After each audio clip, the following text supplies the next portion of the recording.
ভূমধ্যসাগরের পূর্বে 10,429 বর্গ মাইল ব্যাপী ফিলিস্তিন দেশটি ছিল ওসমানীয় খেলাফতের অধীন। প্রথম বিশ্বযুদ্ধে যারা ছিল ব্রিটেন বিরোধী জোটে, তখন যুদ্ধ জয়ে ফিলিস্তিনিদের সহযোগিতা পাওয়ার আশায় 1917 সালে ব্রিটিশ পররাষ্ট্রমন্ত্রী লর্ড বেলফোর যুদ্ধে জয়ী হলে এই ভূমিতে একটি স্বাধীন রাষ্ট্র হবে বলে আশ্বাস দেন, যা ইতিহাসে বেলফোর ঘোষণা হিসেবে পরিচিত। যেহেতু ফিলিস্তিন অঞ্চলে আরবীয়রা ছিল ইহুদিদের তুলনায় কয়েক গুণ বেশি, সেহেতু ঘোষণাটি তাদের অনুকূলে বলেই ধরে নেয় স্থানীয় আরবীয়রা। চলুন ফাল্গুন বাংলার আজকের এপিসোডে ইসরায়েল ও ফিলিস্তিনের মধ্যে সংঘাত সহিংসতার ইতিহাস সম্পর্কে বিস্তারিত তথ্য জেনে আসা যাক। তার আগে আমার চ্যানেলটিকে দয়া করে সাবস্ক্রাইব করুন এবং পাশে থাকা বেলটি বাজিয়ে দিন।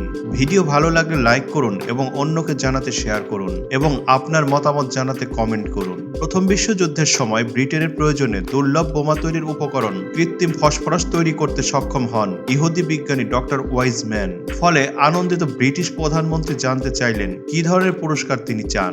উত্তর ছিল অর্থ নয়, আমার স্বজাতির জন্য এক টুকরো ভূমি, আর তা হবে ফিলিস্তিন। ফলে ফিলিস্তিন ভূখণ্ডটি ইহুদিদের হাতে তুলে দেওয়ার জন্য মানসিকভাবে প্রস্তুতি নেয় ব্রিটেন। প্রথম বিশ্বযুদ্ধ জয়ের পর ব্রিটেন স্বাধীনতা দেওয়ার অঙ্গীকারে 1918 সাল থেকে 30 বছর দেশটিকে নিজেদের অধীনে রাখে। মূলত এই সময়টি ফিলিস্তিনকে আরব শূন্য করার জন্য কাজে লাগায় ইঙ্গো মার্কিন শক্তি। প্রায় 8 দশক ধরে সংঘাত চলছে ফিলিস্তিন ও ইসরায়েলের মধ্যে।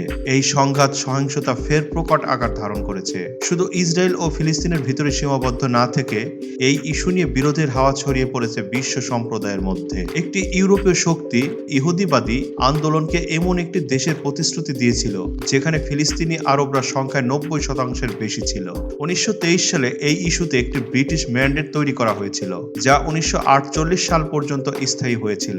ইউরোপে নাৎসিবাদের কারণে ইহুদিরা পালাচ্ছিল এবং সেই সময় ব্রিটিশরা ব্যাপক হারে ফিলিস্তিনে ইহুদি অভিবাসনকে সহায়তা করেছিল। এদিকে ফিলিস্তিনিরা তাদের দেশে ইহুদি বসতি স্থাপনকারীদের বিষয়ে উদ্বিগ্ন হয়ে পড়েছিল। 1936 সালে তারা আরব ন্যাশনাল কমিটি গঠন করে। তারা ক্রমবর্ধমান ইহুদি বসতির বিরুদ্ধে সর্বাত্মক অবরোধ ঘোষণা করে এবং ইহুদিদের উৎপাদিত পণ্য বর্জনের ডাক দেয়। তবে ব্রিটিশ উপনিবেশিক শাসকেরা সব উপায়ে ইহুদি বসতি স্থাপনাকারীদের প্রতি সহায়তার হাত বাড়িয়ে দেয়। ইহুদিদের প্যারামিলিটারি বাহিনী গঠনেও সহায়তা করে ব্রিটেন। 1937 সাল থেকে 1939 সাল নাগাদ 3 বছরে আরবদের সঙ্গে ইহুদি সশস্ত্র যোদ্ধাদের লড়াইয়ে অন্তত 5,000 ফিলিস্তিনি মারা যায়। 15 থেকে 20,000 ফিলিস্তিনি আহত ও 5,500 মানুষ বন্দী হয়। 1947 সাল নাগাদ ইহুদিরা ফিলিস্তিনের 6% দখল করে নেয়। তাদের মোট জনসংখ্যা দাঁড়ায় ফিলিস্তিনের 33%। তখনও 67% আরব জনগোষ্ঠীর ছিল। দেশটির 94% জমির মালিকও তারা। এই সংঘাতের একদিকে রয়েছে ফিলিস্তিন রাষ্ট্র প্রতিষ্ঠার আকাঙ্ক্ষা, আরেক দিকে রয়েছে ইসরায়েলের নিরাপত্তার দাবি। 1948 সালের 14 মে ইসরায়েলের প্রতিষ্ঠাতা ডেভিড বেন গুরিয়ন ইহুদিদের জন্য এই অঞ্চলে একটি নিরাপদ আবাসভূমি প্রতিষ্ঠার ঘোষণা দিয়েছিলেন। বিশ্বের বিভিন্ন স্থানে অত্যাচার, নির্যাতন, নিপীড়নের মুখে পালিয়ে বেড়াতে থাকা ইহুদিরা নিরাপত্তা পাওয়ার আশায় ইসরায়েলে এসে আশ্রয় নেয়। ইসরায়েল প্রতিষ্ঠার ঘোষণা আসার পর দিন থেকে ব্রিটিশ শাসনাধীন ফিলিস্তিনে যে যুদ্ধ শুরু হয় তাতে 7.5 লাখের মতো আরব নিজেদের আবাস ছেড়ে পার্শ্ববর্তী জর্ডান, লেবানন, সিরিয়ায় আশ্রয় নেয়। অনেকে বাস্তুচ্যুত হয়ে গাজা, পশ্চিম তীর ও পূর্ব জেরুজালেমে বসবাস শুরু করে। নিহত হয় অন্তত 15,000 ফিলিস্তিনি। ইহুদিরা দেশটির 78% দখল করে নেয়।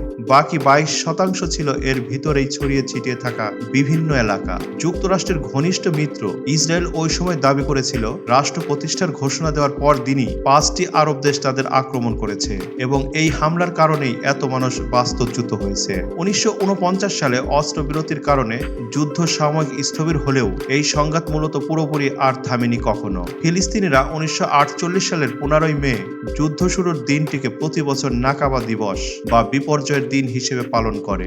ইসরায়েলের বসতির ফাঁকে ফোকরে এখনো যেসব আরব ফিলিস্তিনি বসবাস করছে তাদেরই বিভিন্ন আন্দোলনরত গোষ্ঠী লড়াই করে চলেছে। ইসরায়েলের জনসংখ্যার তুলনায় ফিলিস্তিনিদের সংখ্যা এখন প্রায় 20% মতো। 2 রাষ্ট্র সমাধান, ইসরায়েলি বসতি, জেরুজালেমের নিয়ন্ত্রণ, উদ্বাস্তু সমস্যা, এগুলোই মূলত যুগের পর যুগ ধরে চলমান বিরোধের মূল ইস্যু। দ্বিরাষ্ট্র সমাধান বলতে বোঝানো হয় ইসরায়েলের পাশাপাশি পশ্চিম তীর ও গাজা উপত্যকা নিয়ে ফিলিস্তিনিদের জন্য একটি রাষ্ট্র গঠন। তবে হামাস এই দ্বিরাষ্ট্রীয় সমাধান প্রত্যাখ্যান করে আসছে। তারা ইসরায়েলকে ধ্বংস করার শপথে অটল আছে। আর ইসরায়েল বলেছে একটি ফিলিস্তিন রাষ্ট্রকে অবশ্যই নিরস্ত্রীকরণ করতে হবে, যাতে ইসরায়েলের জন্য তারা কোনো ধরনের হুমকি হয়ে না দেখা দেয়। বসতি। পৃথিবীর বেশিরভাগ দেশ 1967 সালে ইসরায়েলের দখলকৃত ভূমিতে নির্মিত ইহুদি বসতিগুলোকে অবৈধ বলে মনে করে। তবে ইসরায়েলের দাবি এই ভূমিতে তাদের অধিকার ঐতিহাসিক এবং বাইবেলেও এর সম্পর্কে উল্লেখ করে। তাদের অব্যাহত সম্প্রসারণ ফিলিস্তিনের সঙ্গে শুধুই নয়, বরং আন্তর্জাতিক সম্প্রদায়ের মধ্যেও সবচেয়ে বিতর্কিত বিষয়গুলোর একটি। জেরুজালেম। আল আকসা মসজিদ সহ মুসলিম, খ্রিস্টান ও ইহুদি সম্প্রদায়ের জন্য গুরুত্বপূর্ণ স্থাপনাগুলো নিয়ে পূর্ব জেরুজালেমের দখল নিতে চায় ফিলিস্তিন। তারা এখানে নিজেদের রাষ্ট্রের রাজধানী স্থাপন করতে চায়। তবে ইসরায়েলের কথা হলো জেরুজালেম তাদের অবিভাজ্য এবং চিরন্তন রাজধানী হিসেবে থাকবে। পূর্ব জেরুজালেমে ইসরায়েলের দখলদারিত্ব আন্তর্জাতিক সম্প্রদায়ের স্বীকৃতি পায়নি। তবে সাবেক মার্কিন প্রেসিডেন্ট ডোনাল্ড ট্রাম্প বিতর্কিত এই শহরে ইসরায়েলের এখতিয়ার পরিমাণ নির্দিষ্ট না করেই তাদের দাবিতে সমর্থন দেন এবং 2018 সালে সেখানে মার্কিন দূতাবাস স্থানান্তর করেন। শরণার্থী। বর্তমানে প্রায় 56 লাখ ফিলিস্তিনি শরণার্থী বা উদ্বাস্তু হিসেবে জীবনযাপন করছে। 1948 সাল থেকে বিভিন্ন সময় বাস্তুহারা হয়ে তারা গাজা, পশ্চিম তীর, জর্ডান, লেবানন, সিরিয়ায় বসবাস করছে। নিবন্ধিত শরণার্থীদের প্রায় অর্ধেক বসবাস করছে ঘিঞ্জি শরণার্থী শিবিরগুলোতে। ফিলিস্তিনি নেতারা বহু বছর ধরে দাবি করে আসছেন এই শরণার্থীদের নিজেদের মাটিতে ফিরে আসার সুযোগ দেওয়া হোক। তবে ইসরায়েলের উত্তর হলো ফিলিস্তিনিদের যে কোনো স্থাপনা করতে হবে তাদের সীমানার বাইরে। 2000 সালে ক্যাম্প ডেভিড সম্মেলনে যুক্তরাষ্ট্রের প্রেসিডেন্ট বিল ক্লিন্টন, ইসরায়েলের প্রধানমন্ত্রী এহুদ বারাক ও ফিলিস্তিনের ইয়াসির আরাফাত আলোচনায় বসলেও শান্তি চুক্তির প্রক্রিয়া ব্যর্থ হয়। 2002 সালে আরব দেশগুলোর পক্ষ থেকে ইসরায়েলকে সব সেনা প্রত্যাহার করে 1967 সালের আগের মানচিত্রে ফিরে যাওয়ার প্রস্তাব দেওয়া হয়, যার বিনিময়ে ইসরায়েলের সঙ্গে বাকি সব আরব রাষ্ট্রের স্বাভাবিক সম্পর্ক স্থাপন করা হবে বলে আশ্বাস ছিল।